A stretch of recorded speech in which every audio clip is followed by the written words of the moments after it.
Olá, seja bem-vindo. Eu sou Érica Lotes e você está no Talento em Foco. Observe essa imagem. Se você também se sente assim, saiba que você não está sozinho.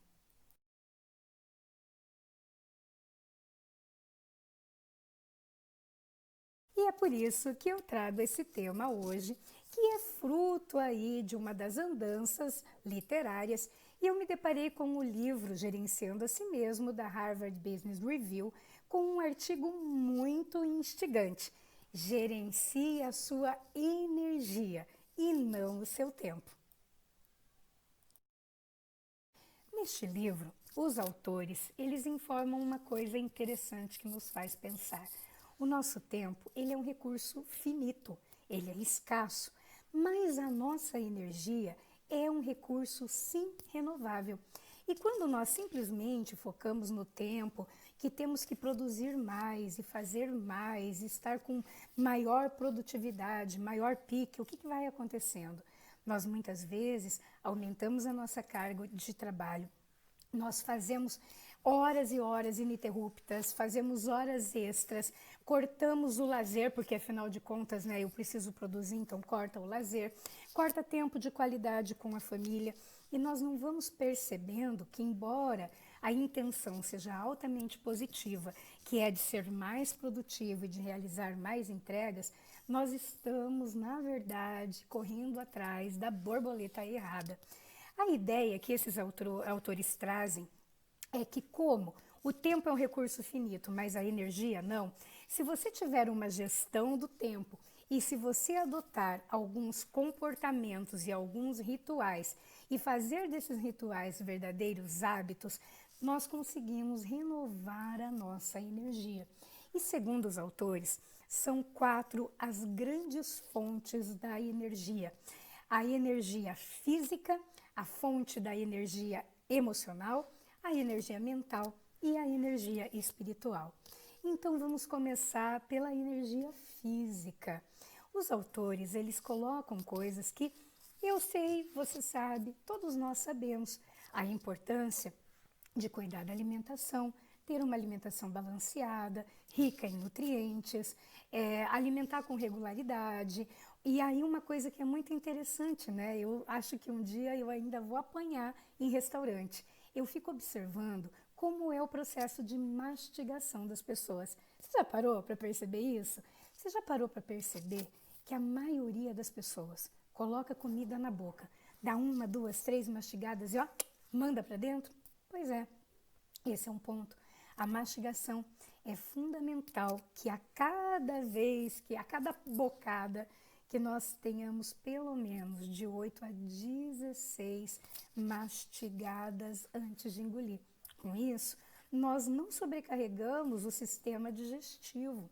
Outro ponto é tomar água. A água, ela é, na verdade, o combustível para o cérebro. Quantas e quantas vezes estamos aí estudando, trabalhando e bate aquela dor de cabeça? O que nós vamos fazer? Tomamos um analgésico. Não. Muitas vezes essa dor de cabeça é o corpo dizendo que precisa tomar mais água. Então, hidratação constante. Esse é um ponto importante.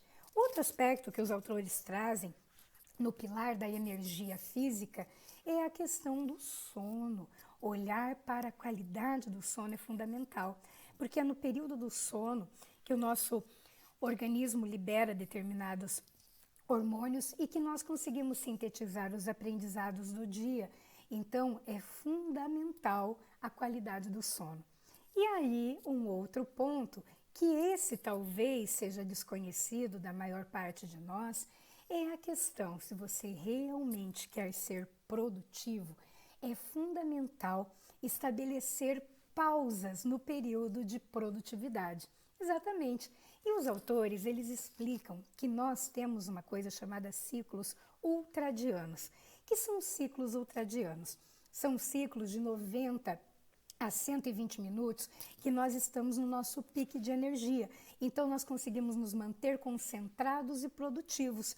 Só que no momento em que nós atingimos o ápice desse ciclo, de 90 a 120 minutos, nós vamos começando a perder energia gradativamente.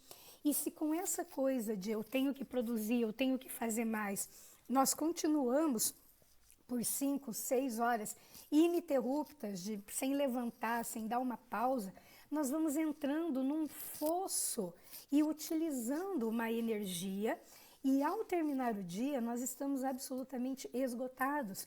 Então, o que os autores dizem? Se você quer produzir mais, entenda o impacto desse ciclo ultradiano no organismo. E a cada 90 minutos, 120 minutos de trabalho, pare tudo. Faça uma pausa. A pausa, ela pode ser de 5 minutos, porque o tempo não é importante. O que é importante é a qualidade da pausa.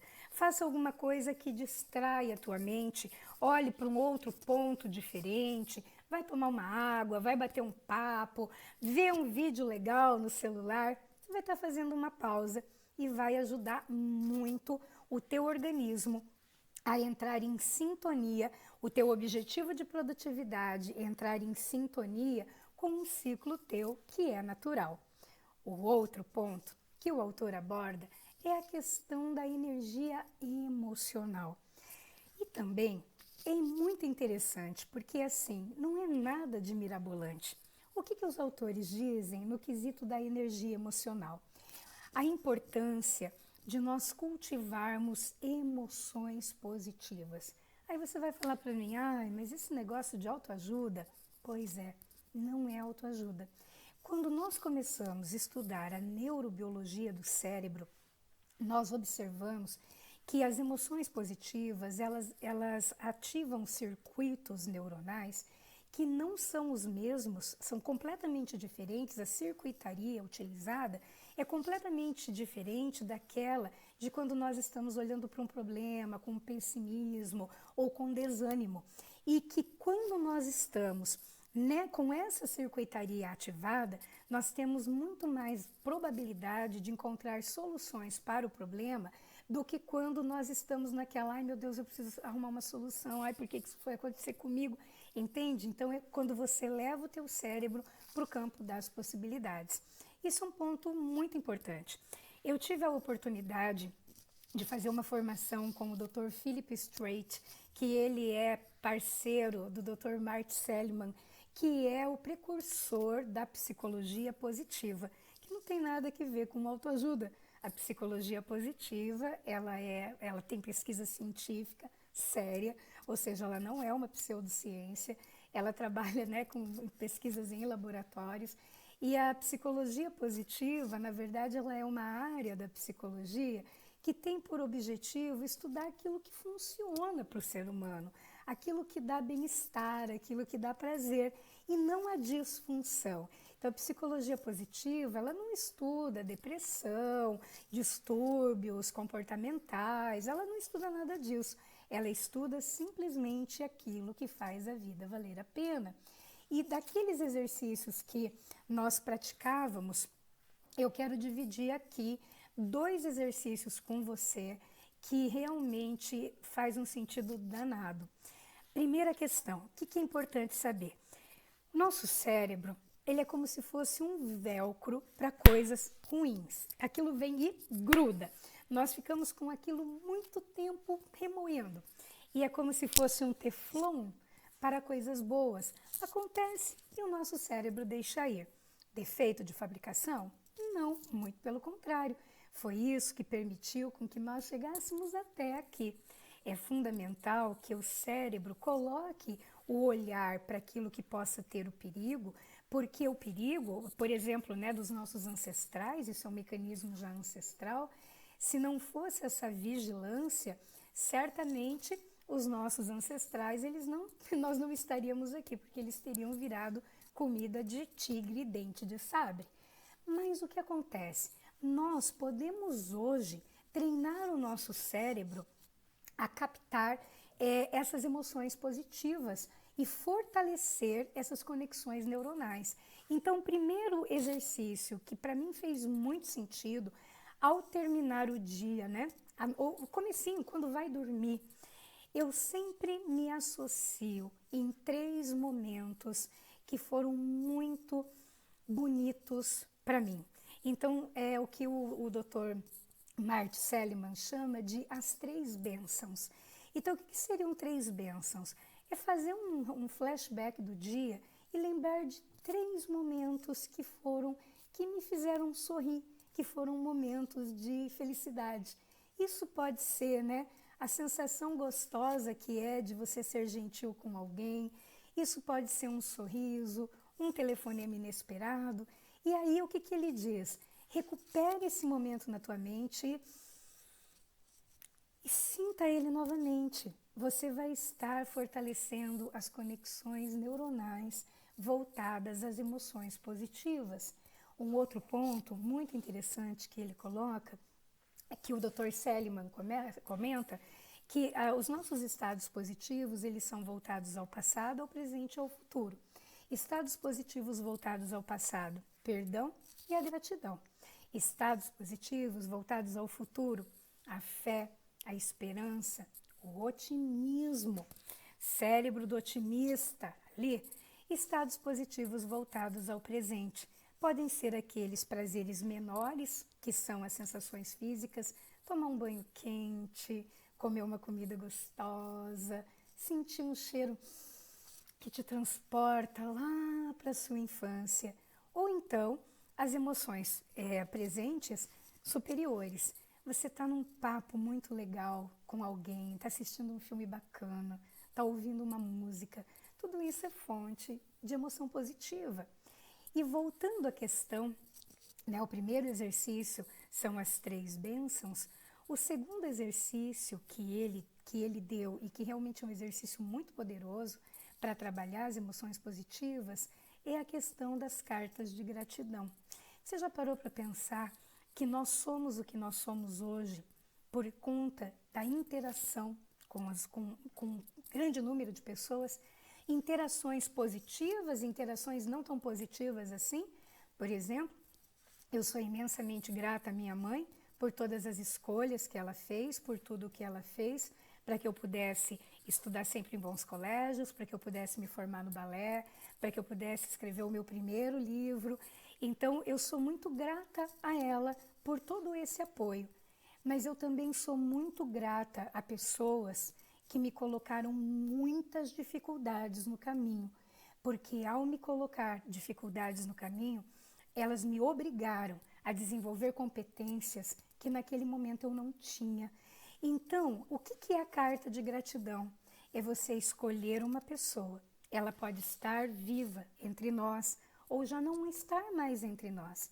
Escreva essa carta para ela.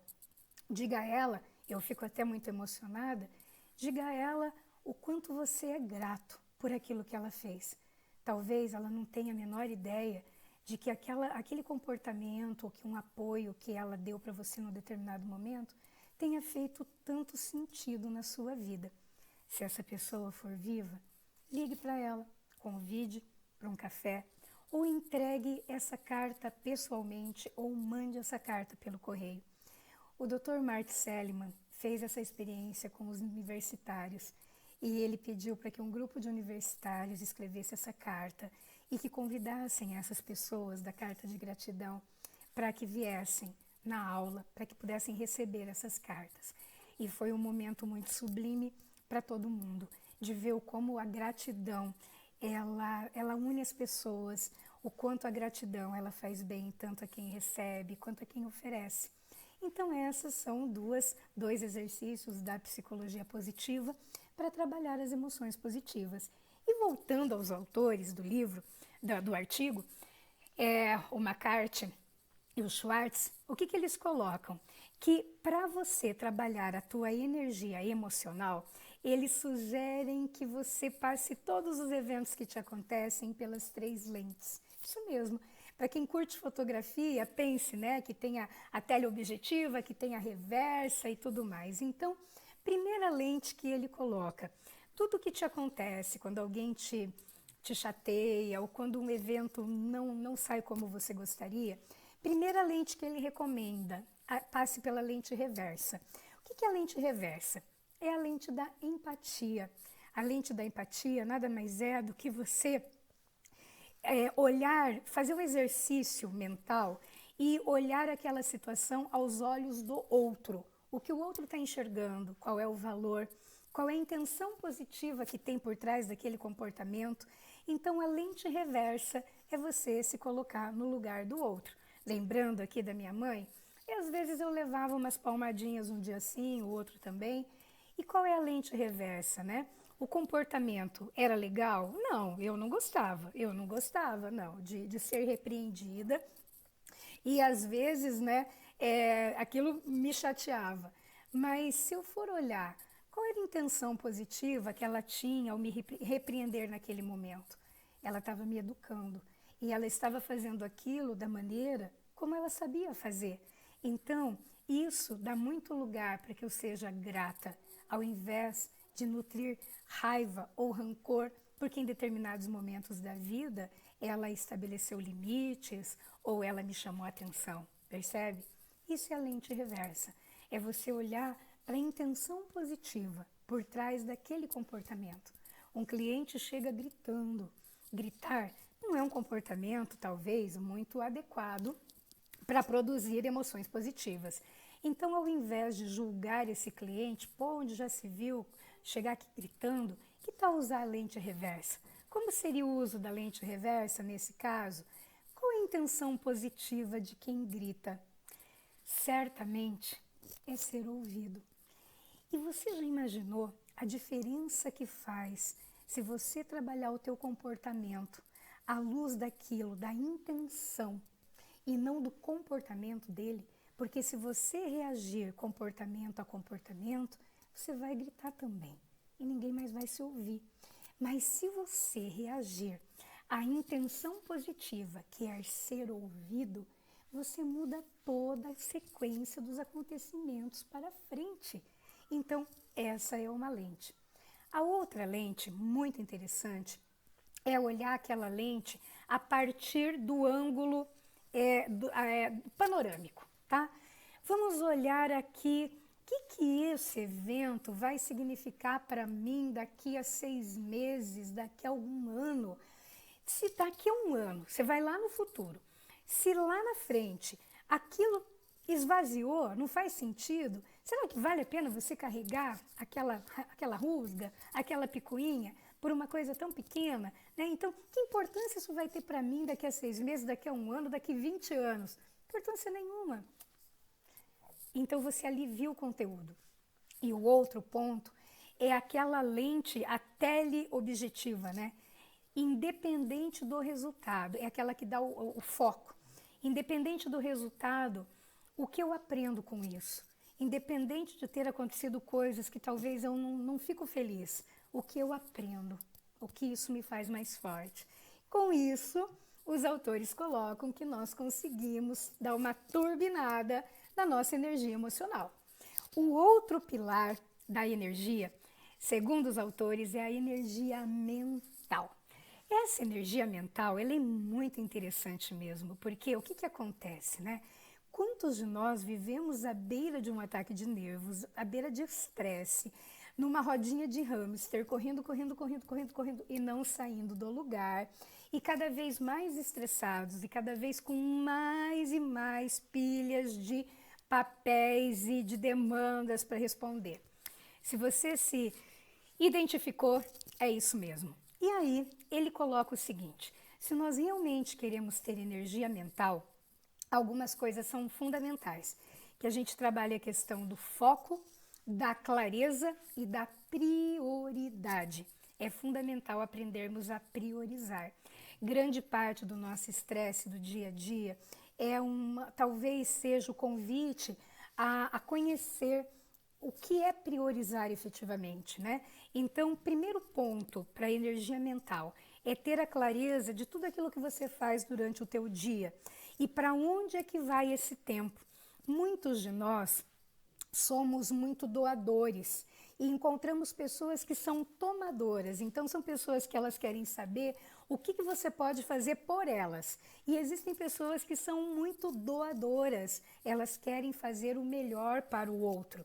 E dentro dessas pessoas muito doadoras, é importante entender qual é o motivo dessa doação.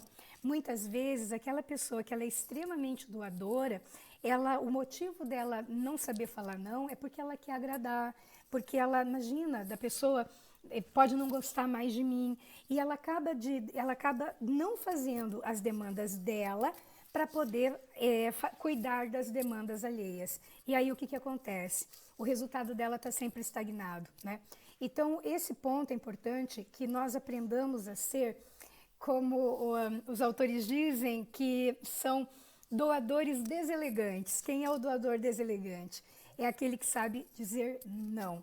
Se para eu fazer algo para você significa que eu estou dando um não para mim, talvez então seja uma maneira elegantemente de eu lhe dizer, olha, neste momento eu não consigo te atender.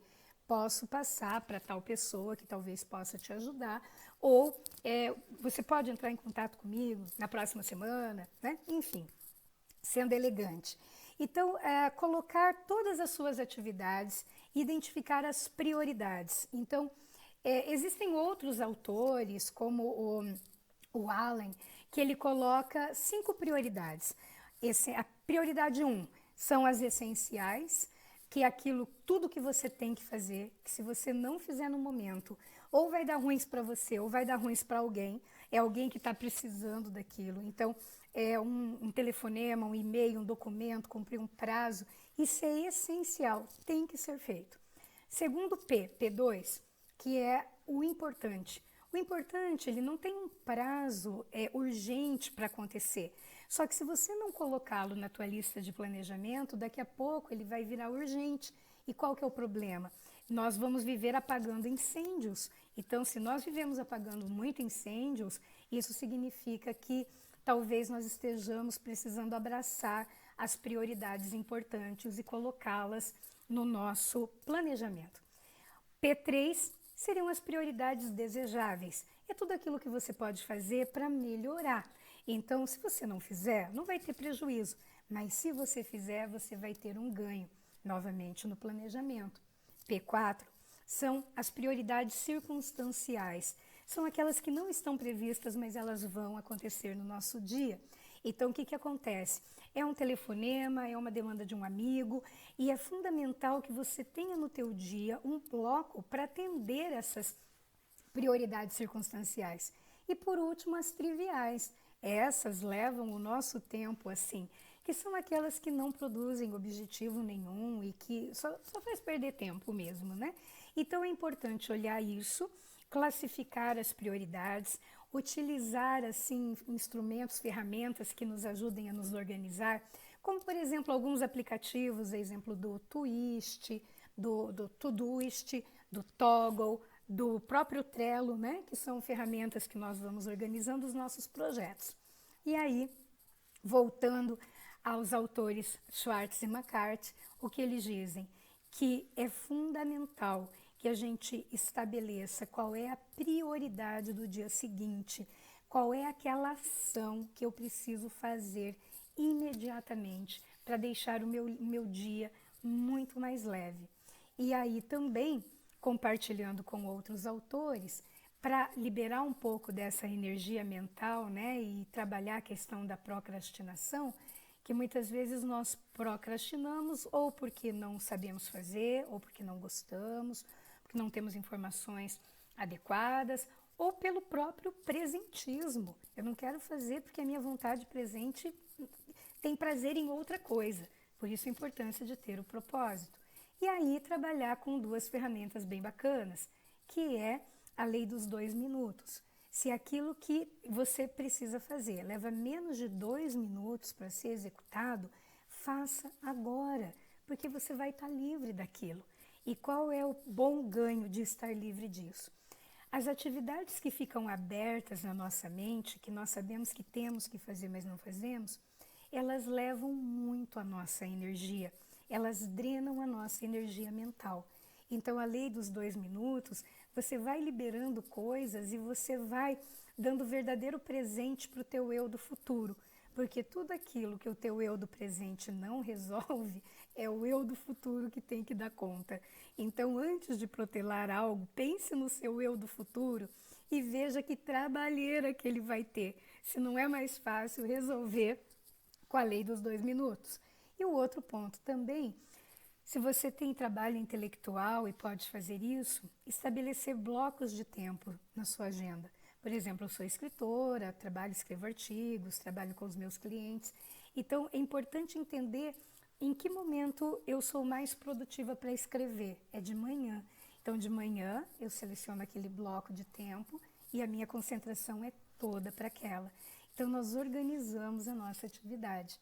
E segundo os autores, não só Schwartz e McCarthy, mas como vários outros que estudam a produtividade, eles são uma única voz ao dizer que realmente isso diminui o estresse, melhora a qualidade de vida, abre espaço para que a gente possa abraçar outras áreas da vida, né, que faz parte do equilíbrio. Então, você apaga menos incêndio e você tem muito mais qualidade de tempo para investir na vivência dos outros papéis. E por último, os autores trazem a importância da energia espiritual. Espiritual não no sentido de religiosidade, mas no sentido de conexão com algo maior. E esse algo maior é um propósito. Fazer algo que tenha um propósito, fazer algo que é importante para você, fazer algo que alinhe o desenvolvimento dos teus talentos, que te deixe feliz, que faça com que você efetivamente perceba que você está exercendo o seu papel aqui, que você está fazendo algo que tem valor. Então, é importante identificar, né?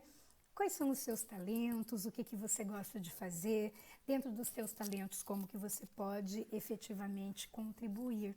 Então, eu tenho relatos de amigos que fazem trabalho voluntário e eles dizem que, na verdade, eles fazem o trabalho voluntário, os outros ganham com o trabalho que eles fazem, mas eles ganham mais, porque quando eles voltam para casa, eles voltam com a alma lavada, por terem contribuído, por ter feito alguém sorrir, por ter ajudado alguém, não é? Existem tantas maneiras que nós podemos fazer aí, trabalhos voluntários, enfim, gente. Isso é o que os autores, Schwartz e McCarthy, do livro da Harvard Business Review, eles postulam. E é muito interessante porque o que acontece? Isso nada mais é do que um convite a viver nas nossas dimensões biopsicossocial e espiritual. De acordo com a Organização Mundial da Saúde, saúde não é apenas a ausência de doenças, mas é um bem-estar físico, emocional, relacional e espiritual. Então é isso. Espero que você tenha gostado. Se você gostou desse vídeo, embora um pouquinho comprido, deixe aí o seu like, se inscreva no canal e compartilhe com quem você considerar que essa mensagem possa ser acolhida. Um grande abraço e tudo de bom para você!